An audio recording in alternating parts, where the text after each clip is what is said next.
Buenas noches, princesa. Buenas noches, príncipe. ¿Cómo estás? Espero que estés súper bien. Yo soy Efraín y te doy la bienvenida a este nuevo video de ASMR. Muy bien, vamos con la parte número 2. La parte número 2 de este que es el libro de la política. Por si ustedes no han visto la parte 1, se los dejo por acá arriba o igual en los comentarios, en la descripción. Pero bueno, resumiendo un poco, este es un libro que reúne las distintas ideologías de diferentes pensadores muy importantes en la historia de la política como disciplina, de la política como fuente de conocimiento. Entonces, bueno, este libro yo lo compré para la universidad en su momento. No me lo pidieron como tal, más bien fue una recomendación de una maestra en el primer semestre de ciencias políticas. Entonces pues lo compré y definitivamente les digo, es una muy buena compra la que hice en ese momento. Tengo por aquí el separador. Aquí nos quedamos la vez pasada. Racionalismo e ilustración. Voy a quitar el separador que puse, que es del Principito, como pueden ver por ahí, muy bonito.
dice, renunciar a la libertad es renunciar a ser hombre. Rousseau. Muy curioso este dibujo, como es un hombre y se va convirtiendo en animal, en un gato. Bueno, ideología republicanismo. Renunciar a la libertad es renunciar a ser hombre. Si olvidas que los frutos de la tierra nos pertenecen a todos, pero que la tierra misma no es de nadie, no tienes remedio. Comparación entre Hobbes y Rousseau. El estado de naturaleza, la vida es desagradable, salvaje y corta, mientras que Rousseau dice la gente está satisfecha y es feliz. El contrato social, dice Hobbes, es necesario para garantizar la paz y evitar el estado de naturaleza. Rousseau dice mantiene las desigualdades y destruye la humanidad de las personas. Hobbes dice de la libertad solo puede existir en ausencia de leyes, mientras que Rousseau dice se puede ganar dentro de los límites de la ley. También esto de las comparaciones de los distintos pensadores es muy importante, sobre todo en la política. Ningún principio legislativo universalmente válido puede basarse en la felicidad. Evidentemente, pues porque siempre el comparar distintas ideas es bueno, lleva hacia el progreso, hacia el consenso, pero cuando se trata de la política más, porque en sí mismo la disciplina pues trata sobre eso, sobre comparar diferentes ideas, ya no es una opción, es una obligación. La mayoría estaría de acuerdo en que cruzar un semáforo en rojo no sería nada bueno si lo hicieran todos. Todo derecho consiste solo en la restricción de la libertad de los demás. Immanuel Kant. Derechos y felicidad. Las pasiones individuales se deben subordinar. Ideología, conservadurismo. Por acá a Napoleón tenemos el poder de la propiedad. Y llegamos a aquí, dice los derechos que dependen de la propiedad son los más precarios. Esta frase venía en la portada o en la contraportada del libro. Ok. Cuando planificamos para la posteridad debemos recordar que la virtud no es hereditaria. Thomas Paine. El fin de la monarquía, el sufragio universal masculino, el legado de la reforma. Todos los hombres son creados iguales. Thomas Jefferson. Todos los hombres son creados iguales, tienen derechos intrínsecos e inalienables. El gobierno hereditario transgrede los derechos inalienables de los hombres. Solo una república es compatible con los derechos inalienables de los hombres. Jefferson. Cada nacionalidad contiene en sí misma el centro de su felicidad. Obviamente ideología, nacionalismo. Johann Gottfried Herder. Los gobiernos solo pueden elegir entre diversos males. Jeremy Bentham. Moralidad y felicidad, el bien mayor. Por ahí un Abaco. Ok, hechos concretos. Aquí dice Dios es placer o ausencia de dolor. El mal es dolor o ausencia de placer. Jeremy Bentham. Democracia pragmática. La gente tiene derecho a poseer y portar armas. Ideología federalismo. También, si se dan cuenta, pues abarca distintos tipos de temas que son de carácter público, ¿no? Vemos cosas relacionadas a la religión, vemos cosas relacionadas a la propiedad privada, cosas relacionadas por ahí también decía pues a las armas. Todos estos temas que hasta la fecha dan mucho debate público. La defensa propia instintiva que ejercen los animales ante un ataque es lo que citan quienes esgrimen la ley natural como justificación del derecho de una persona más respetables son las más oprimidas. Ok, ideología de feminismo también. El feminismo, un tema que hoy en día está en boca de todos, y que bueno, porque claro que todas estas ideas, la mayoría en su momento fueron planteadas por hombres, y no solo por hombres, eran planteadas por hombres ricos, por hombres de buena posición social. Incluso aquellos que apostaban hacia la izquierda, aquellos que apostaban hacia ideas revolucionarias, siempre venían pues de la cúpula del poder, digamos. Ok, el esclavo siente que la propia existencia es algo exterior. George Hegel. Esclavitud más trabajo igual a conciencia de sí mismo. La guerra es la continuación de la política por otros medios. Un pueblo educado y un gobierno sabio reconocen las necesidades de desarrollo de su sociedad. Un estado demasiado extenso en sí mismo o por sus dependencias al cabo viene en decadencia. Simón Bolívar, que es, claro, uno de los grandes referentes de Latinoamérica, de nuestra región de Latinoamérica. Bueno, en mi caso yo soy de México, quizá aquí no se nombra tanto como en Sudamérica, pero sigue siendo un personaje muy importante. Su ideología republicanismo liberal. Ok, aquí compara una república pequeña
sé si es una foto o un dibujo, pero sí debe de ser una foto.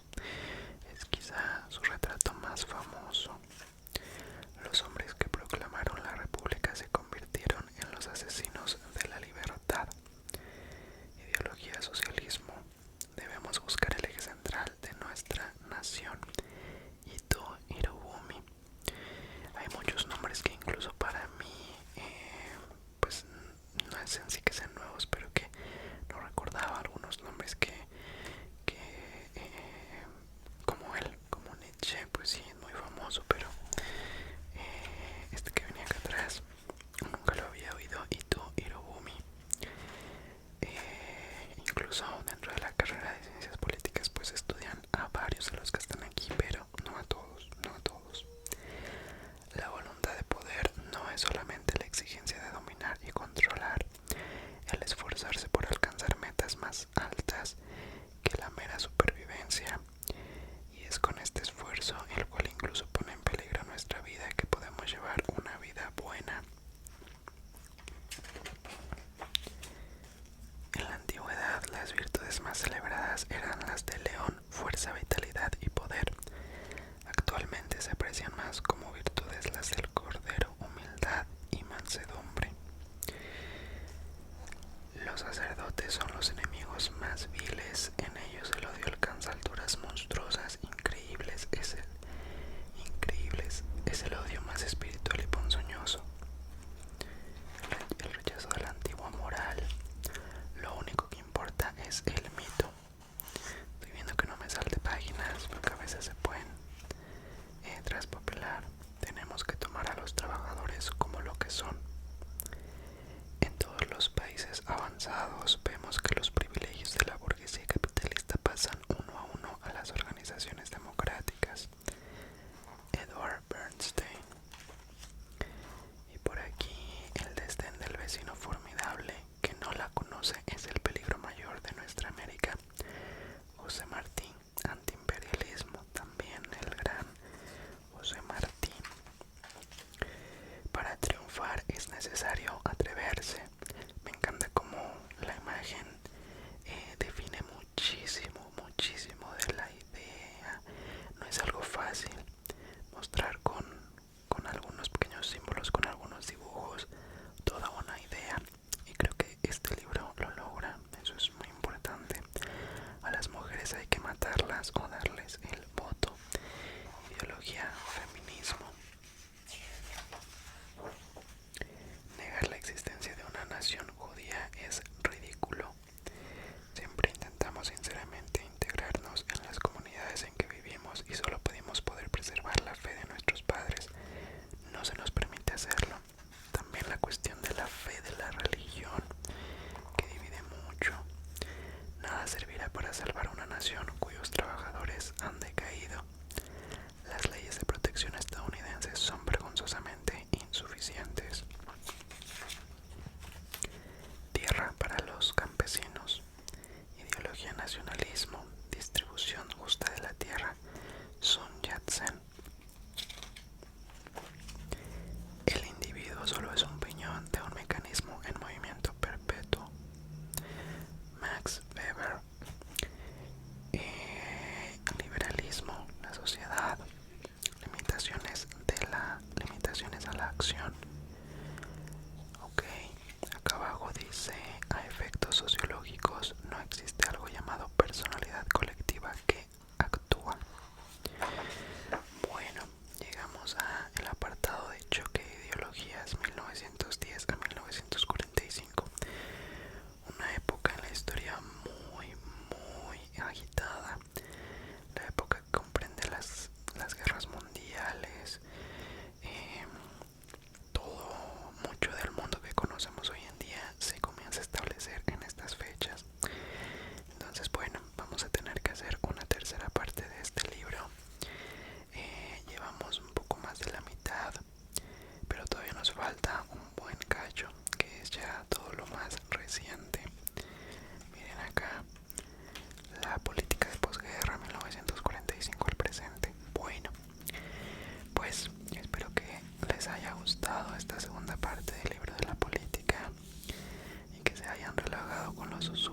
mando un gran abrazo.